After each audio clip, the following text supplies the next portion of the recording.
Informohuni me Zhurma TV. Bëni subscribe për më shumë video.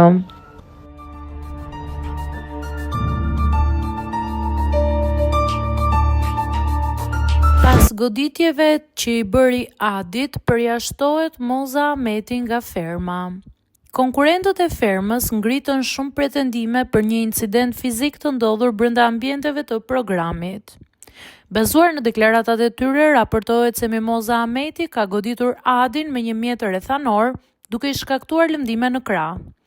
Situata është diskutuar fillimisht nga Gresa, e cila u shpreh: Moza i ka rënë me fshesa Adit, ja ka qit brylin gjak. Në përgjigje të këtij raportimi, Ola komentoi shkurtimisht: Moza është Moza. Më pas, Adi ka paralajmëruar ndërprerjen e garës së tij nëse nuk merren masa disiplinore nga organizatorët e emisionit. Sonte në Prime pritet pikërisht përjashtimi i Mozës nga ferma.